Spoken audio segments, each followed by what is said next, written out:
హల్లెలూయా, గట్టిగా హల్లెలూయా. దేవుని నామానికి మహిమ కలుగును గాక. ప్రియులారా, ఇక ఉదయకాల సమయంలో ఈ పునరుత్థాన దినమందు మనమందరము కూడా ఒక కుటుంబముగా జీవము గల దేవుని సన్నిధానములో చేరి పరిశుద్ధుడైన దేవుని నామని స్తుతించి ఆరాధించే గొప్ప కృప దేవుడు మనకిచ్చినాడు. అందుని బట్టి దేవునికి మహిమ కలుగును గాక.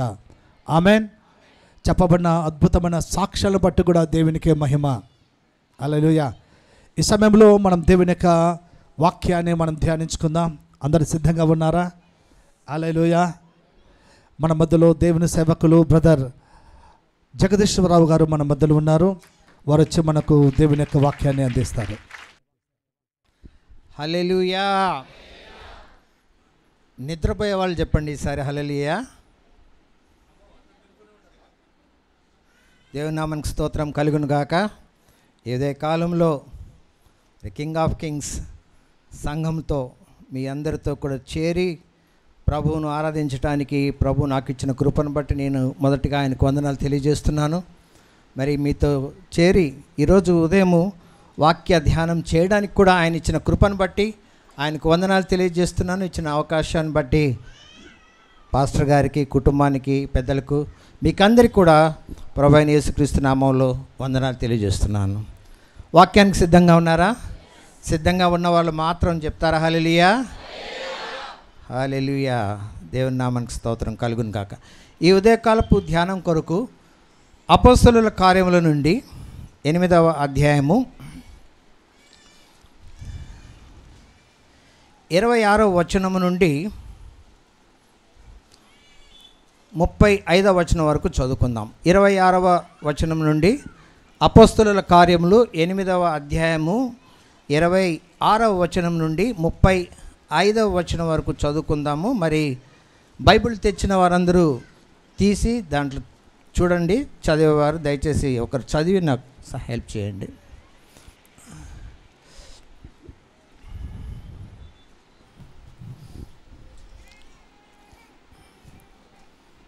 ప్రభుదూత నీవు లేచి దక్షిణముగా వెళ్ళి యెరూషలేము నుండి గాజాకు పోవు అరణ్య మార్గమును కలిసి కొమ్మని ఫిలిప్పుతో చెప్పగా అతడు లేచి వెళ్ళెను. అప్పుడు ఇథియోపియుల రాణి అయిన కందాకే క్రింద మంత్రి అయి ఆమె యొక్క ధనాగారమంతటి మీదనున్న ఐథియోపియుడైన నపంసకుడు ఆరాధించుటకు యెరూషలేమునకు వచ్చి ఉండెను. అతడు తిరిగి వెళ్ళుచు తన రథము మీద కూర్చుండి ప్రవక్త అయిన యెషయా గ్రంథము చదువుచుండెను. అప్పుడు ఆత్మ ఫిలిప్పుతో నీవు ఆ రథము దగ్గరకు పోయి దానిని కలుసుకొనమని చెప్పెను. ఫిలిప్పు దగ్గరకు పరిగెత్తుకొని పోయి అతడు ప్రవక్త అయిన యెషయా గ్రంథము చదువుచుండగా విని నీవు చదువునది గ్రహించుచున్నావా అని అడుగగా అతడు ఎవడైనను నాకు త్రోవ చూపకుంటే ఎలాగూ గ్రహింపగలనని చెప్పి రథమెక్కి తనతో కూర్చుండమని ఫిలిప్పును వేడుకొనెను.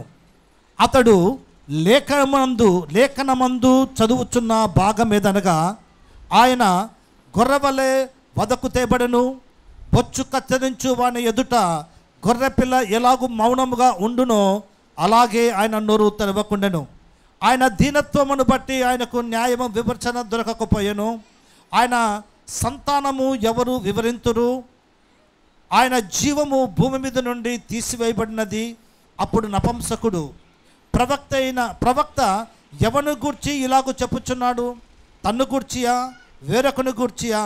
దయచేసి నాకు తెలుపమని ఫిలిప్పును అడిగాను. అందుకు ఫిలిప్పు నోరు తెరిచి ఆ లేఖనమును అనుసరించి అతనికి యేసును గూర్చి సువార్త ప్రకటించెను. ఆమేన్. ప్రార్థన చేసుకుందాం. పరిశుద్ధుడా, ఈ ఉదయకాలంలో ప్రభువా నీ వాక్య భాగం ద్వారా నాతోనూ మాతోనూ మాట్లాడండి ప్రభువా. వినగలిగేటువంటి చెవులను, గ్రహించేటువంటి మనస్సును, దాని ప్రకారం జీవించేటువంటి హృదయాన్ని మా అందరికీ దయచేయమని యేసు నామములో అడిగి వేడి పొందింటున్నాం తండ్రి. ఆమేన్. ఆమేన్. ఇప్పుడు మనం చదివినటువంటి వాక్య భాగంలో ఎంతమంది వ్యక్తులను చూస్తున్నాం? 2. Very good. ఎవరు వారు? ఎవరు? ఫిలిప్పు నపుంసకుడు.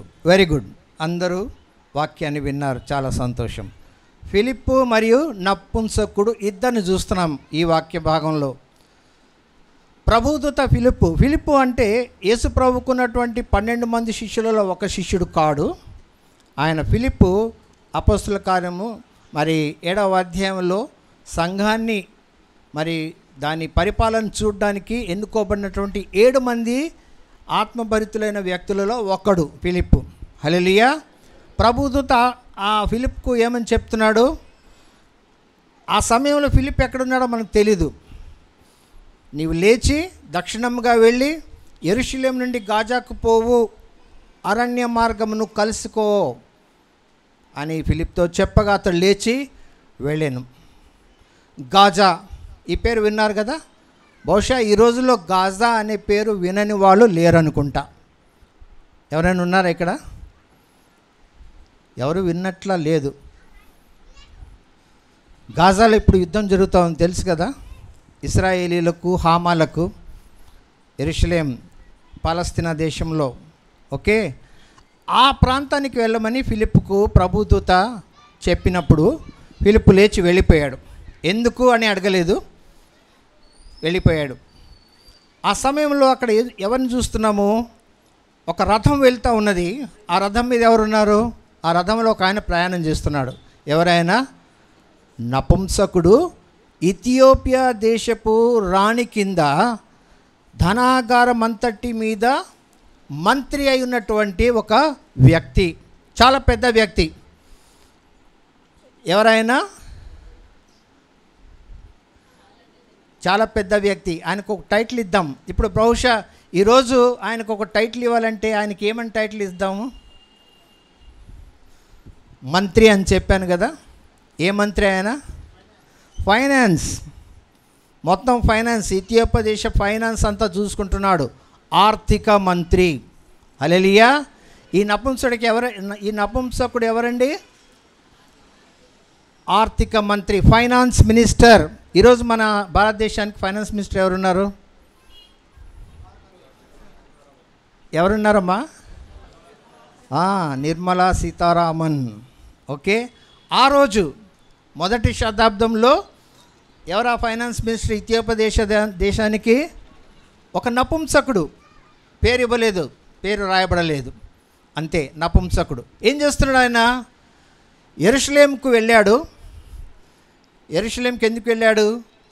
సంవత్సరంలో 3 సార్లు ప్రతి మగవాడు వారి కుటుంబాలు యెరూషలేంకి వెళ్ళి పండుగ చేసుకొని తిరిగి వెళ్ళాలి. ఇది అక్కడ ఆ రోజుల్లో దేవుడిచ్చినటువంటి ఒక ఆజ్ఞ. ఆ ఆజ్ఞ అనుసారంగా ఆయన యెరూషలేంకి వెళ్ళాడు. ఏ పండుగ చూసుకుని వెళ్తున్నాడు? ఏ పండుగ చూసుకుని వెళ్తున్నాడు చెప్పండి, గెస్ చేస్తారా? 2వ అధ్యాయంలో ఏదో ఒక సంఘటన జరిగింది. 2వ అధ్యాయంలో ఏం జరిగింది? పరిశుద్ధాత్మ దేవుడు దిగి వచ్చాడు. ఏ రోజున? ఎవరో చెప్పారు, గట్టిగా చెప్పండి. పెంతెకోస్తు పండుగ రోజున పరిశుద్ధాత్మ దేవుడు దిగి వచ్చాడు. పరిశుద్ధాత్మ భరితులై ఆ రోజు నుండి సంఘము వ్యాపిస్తూ ఉన్నది. 7వ అధ్యాయంలో స్టెఫెనుకు శ్రమ కలిగింది, రాళ్లతో చంపారు.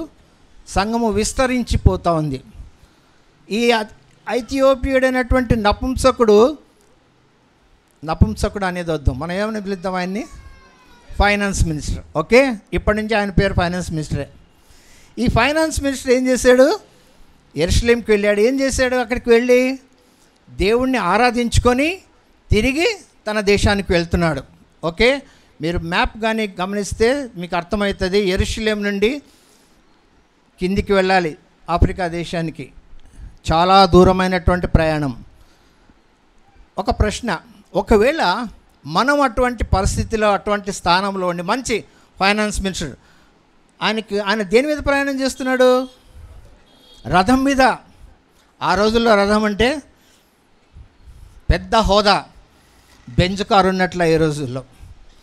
అటువంటి రథం మీద ఆయన వెళ్ళి తిరిగి తన దేశానికి వెళ్తున్నాడు. ఒకవేళ మనం ఆయన లాగా మన దేశానికి తిరిగి వస్తున్నాం అనుకుందాం. ఏం చేస్తాం మనం? మీరేం చేస్తారు? ఓకే, నేనేం చేస్తాను చెప్తా. బాగా చుట్టూ ఉన్న సీనరీ చూసుకుంటూ హ్యాపీగా ప్రయాణం చేసుకుంటూ మధ్య మధ్యలో తినడానికి మంచి ఫుడ్ దొరికిందంటే తినుకుంటూ ఎంజాయ్ చేస్తూ, నిజమేనా? ప్రయాణంలో మనం అదే కదా చేసేది. మనం చేసే ప్రయాణంలో సీనరీ చూసుకుంటూ హ్యాపీగా ఎంజాయ్ చేసుకుంటుంటాం, నిద్రపోతూ. అది తప్పదు. అది ఇప్పుడు కూడా ఎవరైనా ఉండొచ్చు బహుశా. నిద్రపోయే వాళ్ళు ఎవరైనా ఉంటే ఆ హల్లెలూయా చెప్తారా? దానికి ఏ టైము లేదు. ఓకే, మేలుకొని ఉన్న వాళ్ళందరూ హల్లెలూయా. ఆ ఫైనాన్స్ మినిస్టర్ ఏం చేస్తున్నాడు? రథంలో కూర్చొని వాపస్ వెళ్తూ ఉన్నాడు. 28వ వచనం చదువుకుందాం. అతడు తిరిగి వెళ్ళుచు తన రథము మీద కూర్చుండి ప్రవక్త అయిన యెషయా గ్రంథము, వావ్, ఏం చెప్తున్నాడండి ఆయన? ఏం చేస్తున్నాడు? మన భాషలో చెప్పుకుందాం. ఓకే, ఈరోజు మనం చెప్పాలంటే ఏం చేస్తున్నాడు ఆయన? దేవుని వాక్యం చదువుతున్నాడు, ఇంకా బైబిల్ చదువుతున్నాడు. హల్లెలూయా. ఏం చదువుతున్నాడు ఆయన? బైబిల్ చదువుతున్నాడు. ఆలయానికి ఆరాధనకు వచ్చేటప్పుడే బైబిల్ తీసుకొని రావడం చాలా కష్టమైన దినాల్లో మనం ఉన్నాం. హల్లెలూయా. ఎందుకంటే మన బైబిల్ మొబైల్లో ఉన్నాయి కదా. చాలామంది ఈ మధ్య బైబిల్ తీసుకొని రారు, ఎందుకంటే మొబైల్లో ఉంది. లేదు, బైబిలే. ఆలయానికి వచ్చేటప్పుడు ఖచ్చితంగా బైబిల్ తీసుకొని రావాల్సిందే. హల్లెలూయా. బైబిల్ తెచ్చిన వాళ్ళందరూ ఒకసారి ఇలా చూపించి దేవునికి హల్లెలూయా చెప్దామా? హల్లెలూయా. ఇంకా కొన్ని చేతులు ఖాళీగా ఉన్నాయి. హల్లెలూయా. ఆ ఫైనాన్స్ మినిస్టర్ ఏం చేశాడు? ఆ రోజు ప్రయాణం చేస్తున్నాడు, రథంలో కూర్చున్నాడు, అటు ఇటు చూడడంలా బైబిల్ చదువుతున్నాడు. హల్లెలూయా. అందులోనే ఏ బుక్ చదువుతున్నాడు ఆయన? యెషయా గ్రంథం. హల్లెలూయా.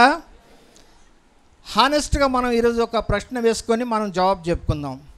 మనం బైబిల్ చదవాలి అని అనిపించినప్పుడు బైబిల్ తీస్తే మనం చదివేది ఏది? ఎక్కువగా చదివే పుస్తకం ఏది చెప్పండి? కీర్తనల గ్రంథం. అలా హానెస్ట్గా కదా, చాలా క్విక్గా, చాలా ఈజీగా కీర్తనల గ్రంథం అందరూ చదువుతారు. ఇంకా కొంతమంది యవనస్తులు చాలామంది ఉన్నారు. బైబిల్ చదవాలి అని అనిపిస్తే వాళ్ళు ఏం చేస్తారు? ఆది కాండంలో స్టార్ట్ చేస్తారు. కథ సృష్టి, నోవాహు, అబ్రహాము కథలు చాలా బాగుంటాయి. ఎక్కడి వరకు బాగుంటాయి? ఎస్తేరు వరకు బాగుంటుంది కదా. తర్వాత యెషయా గ్రంథం నుంచి మలాకి గ్రంథం వరకు ఎంతమంది చదువుతున్నాం మనము? చదువుతా ఉన్నామా? ఎందుకు చదువుతాము? ఎందుకు చదవము? హానెస్ట్గా చెప్తా, నేను రక్షించబడిన మొదటి దినాల్లో చాలా సంవత్సరాలు ఎక్కువగా నేను యెషయా గ్రంథం జోలికి వెళ్ళేవాడిని కాదు. ఎందుకు చెప్పండి? యెషయా గ్రంథము, ఇర్మియా గ్రంథము, యెహెజ్కేల్ గ్రంథము, ప్రణీత్ చదువుతూ ఉన్నాడేమో తెలియదు నాకు. చదువుతా ఉంటే సంతోషం. నేను చదివేవాడిని కాదు, ఎందుకంటే అర్థం కాదు. అది చదివితే అర్థమవుతుందా? యెషయా గ్రంథం అర్థం కాదు, ఇర్మియా గ్రంథం అసలే అర్థం కాదు. యెహెజ్కేల్ అంటూ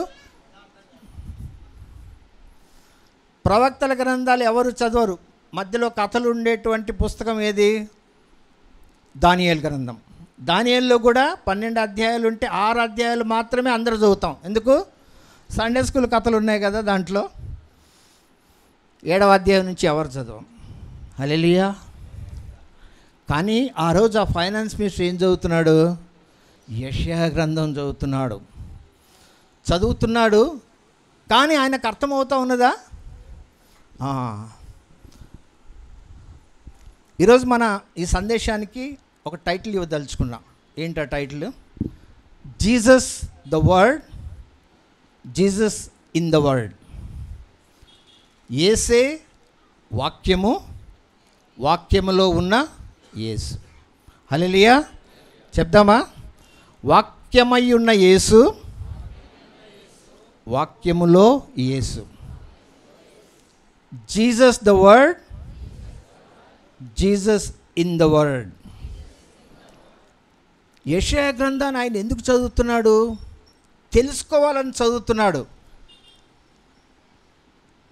ఏం తెలుసుకోవాలని చదువుతున్నాడు చూద్దాం ముందుకు. కానీ ఆయనకు అర్థము కావడంలే. కానీ గొప్ప విషయం ఏంటంటే అర్థం కావడం లేదు కదా అని ఆయన బుక్కు మూసిపెట్టి కీర్తనల గ్రంథంకి వెళ్ళలే. హల్లెలూయా. లెసన్ నెంబర్ 1,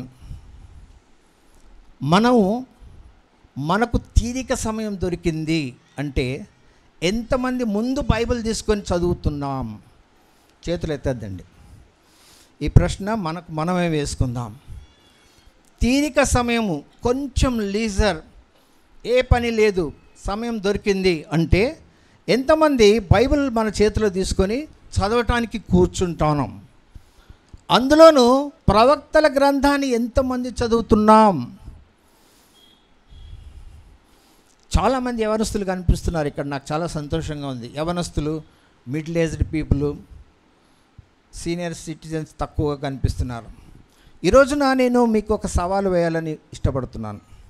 యవనస్తులకు, మరి యవ్వనపు హృదయాన్ని కలిగి ఉన్న మధ్య వయస్కులకు, ఇంకా యవనంగా ఫీల్ అయ్యేటువంటి వయసు ఉన్న వాళ్ళకి కూడా ఏంటా ఛాలెంజ్, ఏంటా సవాలు?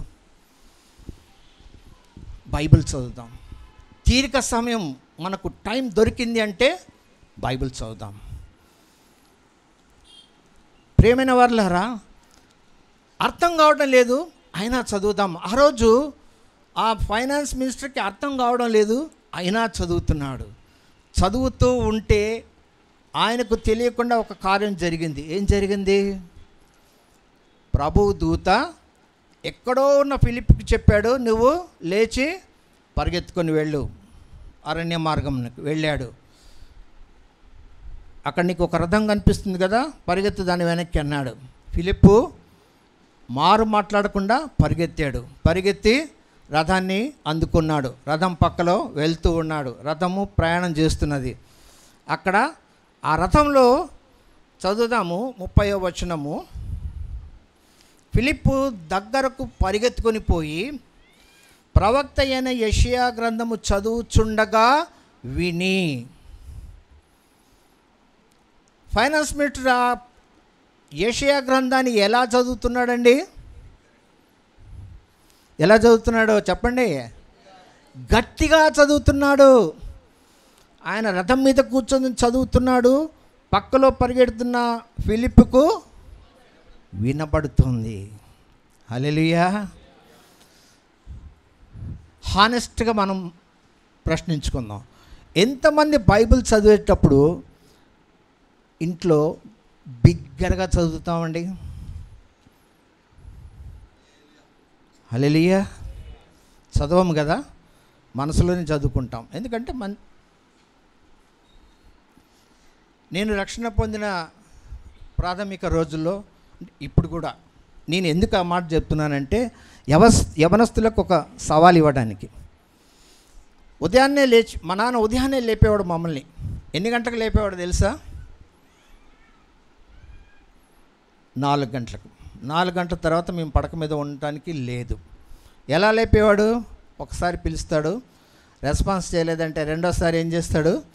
గ్లాసులో నీళ్ళు తీసుకొని నేరుగా మా దగ్గరకు వచ్చి మా ముఖం మీద చిలకరించేవాడు. ఇంకా నెక్స్ట్ ఏం చేయాలి? మేము లెగవాల్సిందే. లేస్తూనే ఏం చేయమంటాడు? ఫస్ట్ బ్రష్ చేసి మొహం కడుక్కోకపోతే ఏమవుతుంది? మళ్ళీ నిద్ర వస్తుంది. ముఖం కడుక్కోవాలి. తర్వాత బైబిల్ తీసుకొని గట్టిగా చదవాలి. ఎందుకు? లోపలే చదివితే ఏమవుతుంది? నిద్ర వస్తుంది. లోపల మా నాన్న వింటూ ఉండేవాడు. మా బైబిల్ రీడింగ్ కానీ అయిపోయిందంటే అర్థం ఏంటి? నిద్రపోయాం లోపల నుంచి బయటికి. హల్లెలూయా. నిద్ర పోగొట్టుకోవడానికి కాదు నేను చెప్పేది, గట్టిగా బైబిల్ చదవాలి. అది ఆ అలవాటు మంచిది. అన్నిసార్లు అని నేను చెప్పను, అట్లీస్ట్ కొన్నిసార్లు. ఆ రోజున ఆ ఫైనాన్స్ మినిస్టరు రథంలో కూర్చొని గట్టిగా చదువుతున్నందుకు ఫిలిప్ విన్నాడు.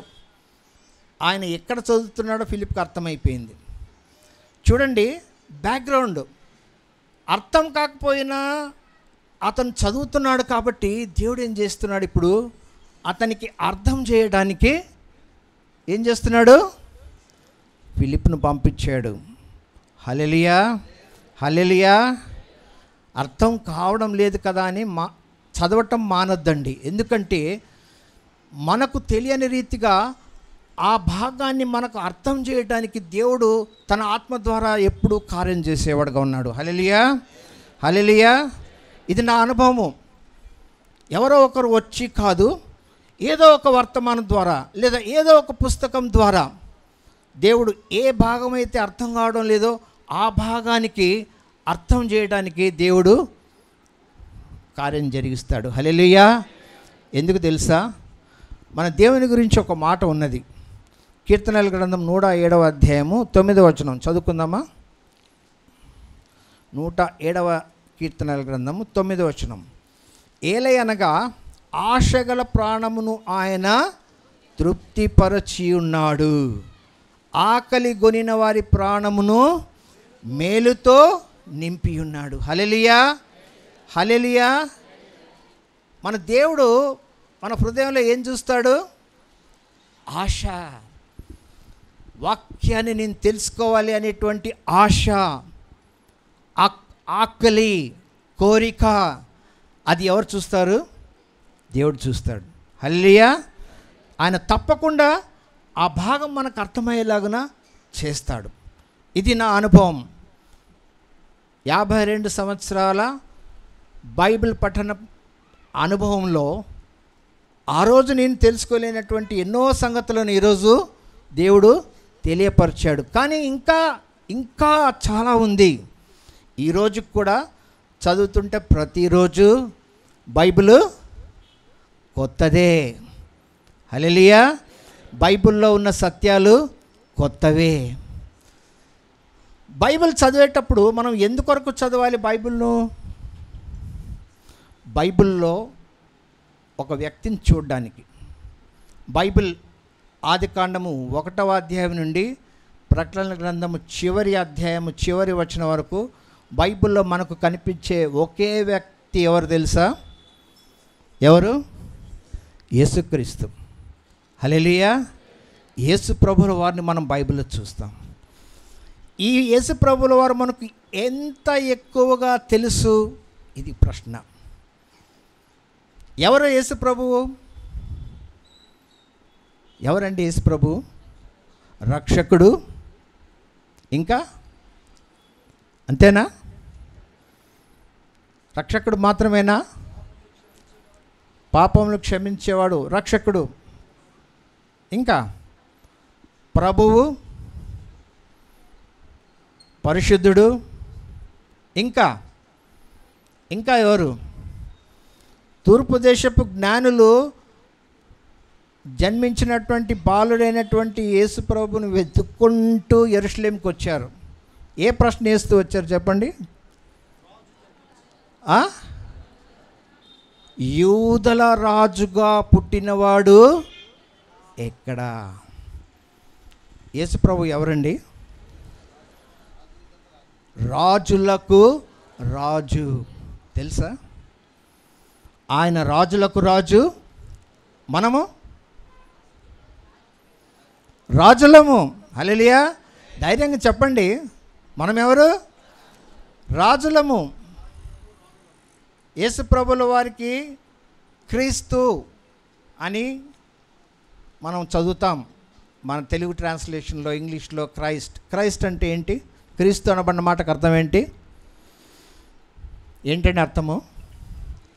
క్రీస్తు అనగా అభిషిక్తుడు, అనాయింటెడ్. చెప్పండి. క్రీస్తు అనగా అభిషిక్తుడు, అభిషేకించబడినవాడు. బైబిల్ గ్రంథంలో పాత నిబంధనలో అభిషేకము కేవలము 2 పదవులకు మాత్రమే జరిగేది. ఏది చెప్పండి? అదొకటి రాజుగా ఉండటానికి అభిషేకము, రెండవది యాజకుడు. హల్లెలూయా. యేసు ప్రభుల వారు రారాజుగా ఉండటానికి, మహాయాజకుడుగా ఉండటానికి అభిషేకించబడినవాడు. మరి మనం దేనికి అభిషేకించబడ్డాం? దేనికి అభిషేకించబడ్డాం చెప్పండి? మనం దేనికి పిలువబడ్డాము? 1 పేతురు 2వ అధ్యాయము, రాజులైన యాజక సమూహము. హల్లెలూయా, హల్లెలూయా. మనం ఎవరండి? రాజులైన యాజక సమూహం. ఇప్పుడు గమనించండి ఒక మాట. యేసు ప్రభుల వారు ఆయన మొదటి రాకడలో ఆయన ఏ అభిషేకంతో వచ్చాడు? యాజకుడి అభిషేకాన్ని పొందుకున్నాడు. సిలువ వేయబడ్డ తర్వాత ఆయన ఏమయ్యాడు? యాజకుడు, మహాయాజకుడు. యేసు ప్రభుల వారు ఇప్పుడు ఎక్కడ ఉన్నాడండి? ఎక్కడ ఉన్నాడు?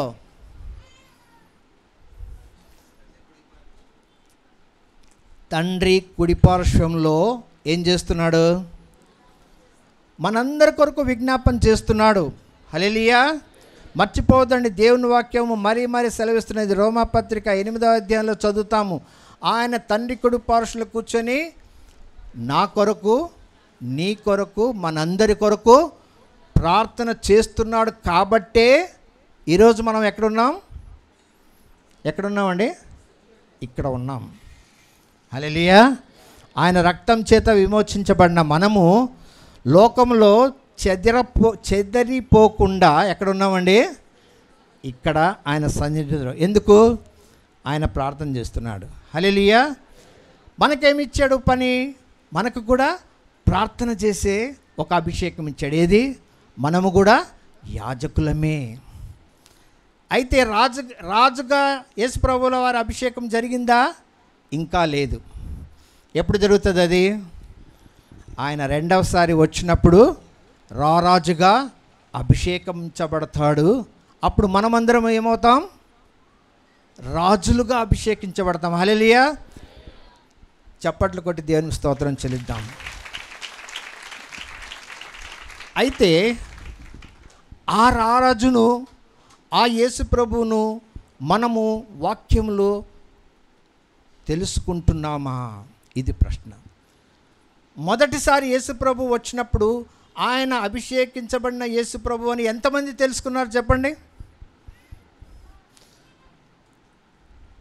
దేవాలయంలో ఉన్న పరిసయ్యులు, యాజకులు తెలుసుకున్నారా?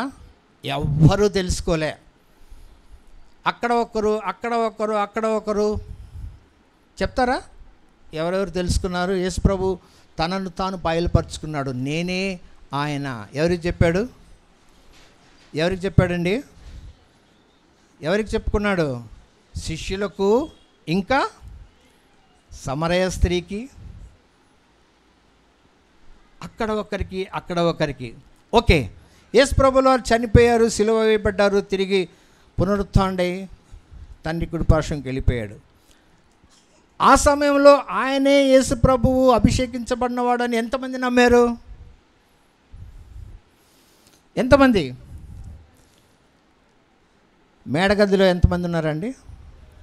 పెంతెకోస్తు రోజున మేడగదిలో ఆయన కొరకు కనిపెట్టుకున్న వాళ్ళు ఎంతమంది? 120 మంది. హల్లెలూయా. అంతే, 120 మంది మాత్రమే ఆయన అభిషేకించబడిన యేసు ప్రభు అని తెలుసుకున్నారు.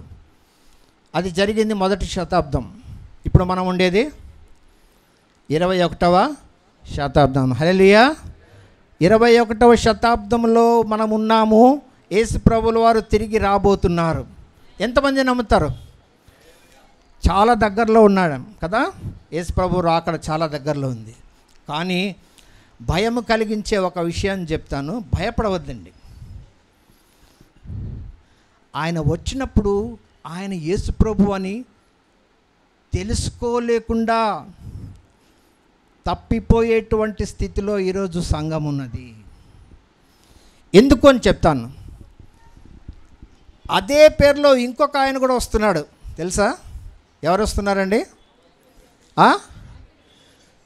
క్రీస్తు విరోధి, యాంటీ క్రైస్ట్ ఇంగ్లీష్లో, తెలుగులో క్రీస్తు విరోధి వస్తున్నాడు.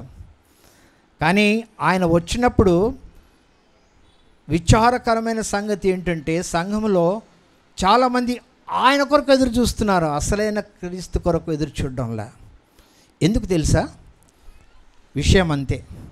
చాలామంది ఈరోజు దేవుని వాక్యాన్ని చదవడంలే. ఈ వాక్యాన్ని చదవకపోతే నీకు నిజమైన క్రీస్తు ఎవరో తెలియదు. నీకు నిజమైన క్రీస్తు ఎవరో తెలియకపోతే వచ్చిన ప్రతి ఒక్క క్రీస్తుని కూడా నీవు నిజమైన క్రీస్తు అనుకుంటావు. మోసపోయే దినాల్లో మనం ఉన్నాం. హల్లెలూయా. ఈరోజు దేవుని ఆత్మ నాతోనూ మీతోనూ మాట్లాడుతున్నాడు. మనం మోసపోకూడదు.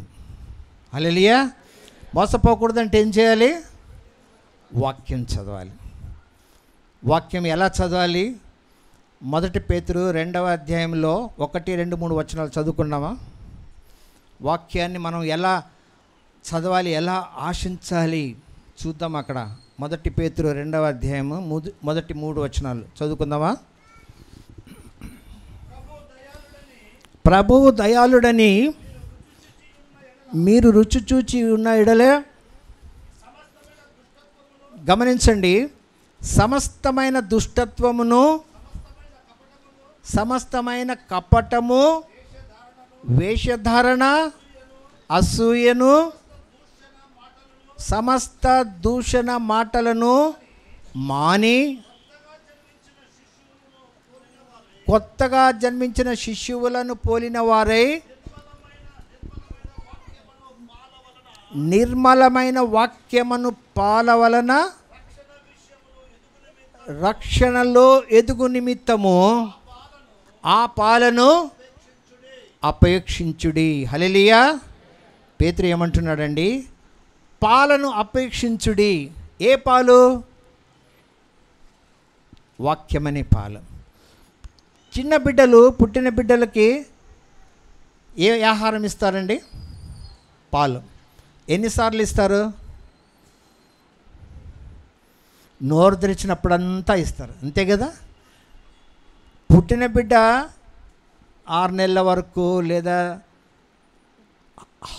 గట్టి ఆహారం తినేంత వరకు నోరు తెరుస్తూనే ఉంటాడు, పాలు పోస్తూనే ఉంటారు. ఎన్నిసార్లు అండి? రోజుకు 3 సార్లా, 4 సార్లా? లెక్కలేదు. అలాగా దేవుని వాక్యాన్ని మీరు అపేక్షించండి అంటున్నాడు పేతురు. ఈరోజు దేవుని ఆత్మ మనలను ప్రశ్నిస్తున్నది, అలాగ మీరు నా వాక్యాన్ని అపేక్షిస్తున్నారా? అలాగ చదువుతున్నారా? అది లేకపోతే నేను బ్రతకలేను అనేటువంటి తపన మీలో ఉన్నదా? ఆ వాక్యంలో యేసును చూడాలి,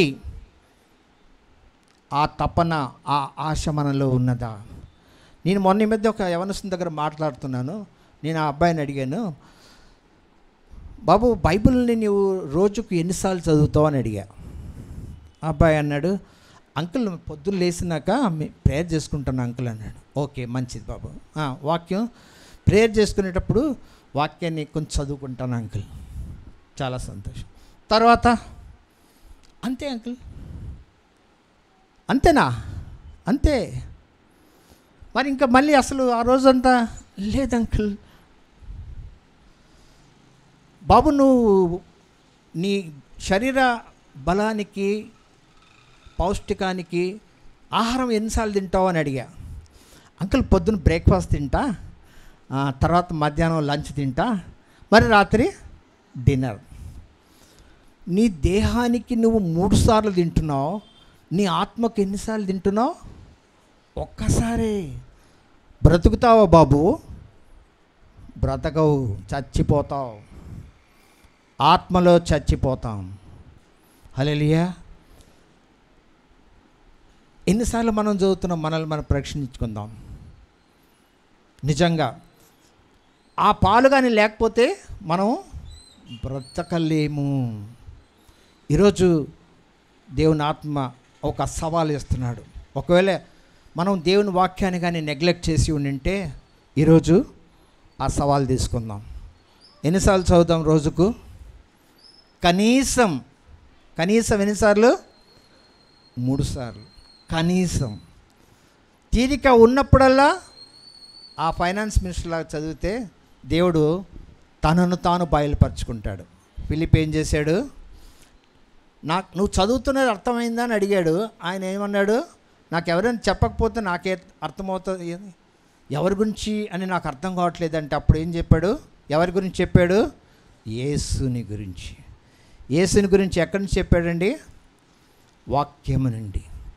ఆ వాక్యములో ఉన్న యేసును ఈరోజు మనము చూడకపోతే, మొదటి శతాబ్దంలో ఆ నిజమైన యేసును చూడలేక ఎంతమంది మిస్ అయ్యారు కదా, ఆ గుంపులో మనం ఇప్పుడు చేరిపోతాం.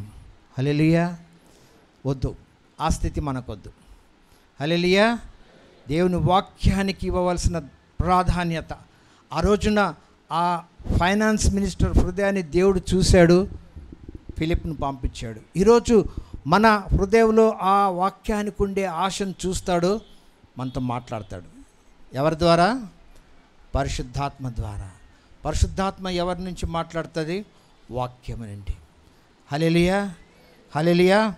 ప్రియమైన దేవుని సంఘమా, ఈరోజు దేవుని ఆత్మ మనందరికీ ఆ ఛాలెంజ్ చేస్తున్నాడు. యవన బిడ్డలు చాలామంది ఉన్నారు ఇక్కడ. ఛాలెంజ్ తీసుకుందాం. సమయం దొరికినప్పుడంతా చూడండి, నిజమైన క్రీస్తు నుంచి మీ దృష్టిని మళ్లించడానికి అపవాది ఎన్నో ప్రయత్నాలు చేస్తాడు, ఈ రోజుల్లో చేస్తున్నాడు.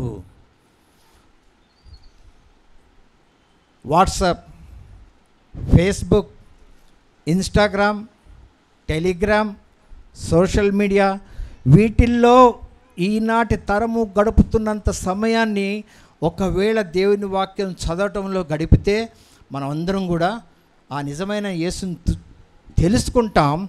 ఆయన వచ్చినప్పుడు ఆయనతో ఉంటాం. హల్లెలూయా, హల్లెలూయా. ఒక నకిలీ నోటు, ఒక అసలీ నోటు వ్యత్యాసం తెలుసుకోవాలంటే మనం ఏం చేయాలి? 500 రూపాయల నోటు ఉంది, అది అసలైందా కాదా అని తెలుసుకోవాలంటే మనం ఏం చేయాలి? మొదట అసలైన నోటు ఎలా ఉంటుంది అది తెలుసుకోవాలి. ఈ అసలైన నోటు ఎలా ఉంటుంది ఇది తెలుసుకుంటే చాలు. చాలామంది ఏం చేస్తారంటే ఆ నకిలీ నోటు ఎలా ఉంటుందో తెలుసుకోండి. చాలామంది ఈ రోజుల్లో ఆ యాంటీక్రైస్ట్ ఎక్కడి నుంచి వస్తున్నాడు, ఎవడు వస్తున్నాడు, పోప్ చనిపోయాడు, నెక్స్ట్ పోపే యాంటీక్రైస్ట్, ఏమేమో మీరు మీడియా కానీ చూస్తే తల తిరిగిపోతుంది. అక్కడి నుంచి వస్తున్నాడు, ఎక్కడి నుంచి వస్తే మనకెందుకు? మనకు కావాల్సింది ఎవరు? మన యేసు. ఆ యేసును ఇక్కడ చూస్తే చాలు. ఆయన ఎప్పుడొచ్చినా ఎక్కడొచ్చినా ఆయనతో పాటు మనము ఉంటాం. హల్లెలూయా. ఉండాలని ఆశపడుతున్నారా? కింగ్ ఆఫ్ కింగ్స్ సంఘం అంతా కూడా ఆయన వచ్చినప్పుడు ఎక్కడ ఉండాలి? ఆయనతో ఉండాలి. హల్లెలూయా, హల్లెలూయా. ఈరోజు మనం ఆ ఛాలెంజ్, ఆ సవాల్ తీసుకుందాం. ప్రభువా, నీ వాక్యంలో నేను ఎక్కువ సమయాన్ని గడుపుతాను. అర్థం కాకపోయినా చదువుతా, దేవుడు చెప్తాడు తప్పకుండా. హల్లెలూయా. ఎందుకంటే ఆ వాక్యంలోనే మనము యేసును చూడగలము. హల్లెలూయా. వాక్యమే యేసు, వాక్యంలో యేసు. చూద్దాం, ఆ సవాల్ తీసుకుందామా? తలలోంచి కళ్ళు మూసుకొని ఒక్క క్షణం ప్రభు వైపు చూద్దాం. ఈ ఉదయ కాలంలో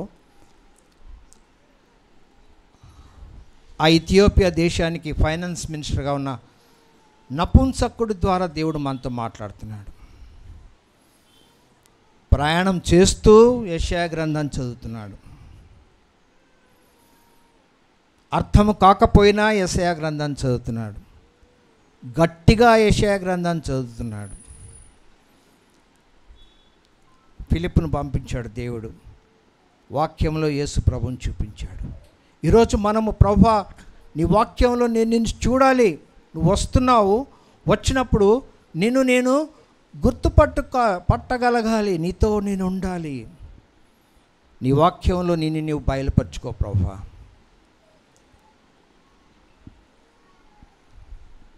స్తోత్రాలు తండ్రి, నీకు వందనాలు ప్రభువా. మాతో మాట్లాడిన దేవా, నీ వాక్యంలో మేము నిన్ను చూసే కృపను మా అందరికీ దయచేయండి. వాక్యాన్ని చదవటానికి, ధ్యానించటానికి, వాక్యాన్ని మెమరైజ్ చేయడానికి మీ కృపను దయచేయండి. యేసు నామములో ప్రార్థిస్తున్నాను తండ్రి. ఆమెన్. ఆమెన్.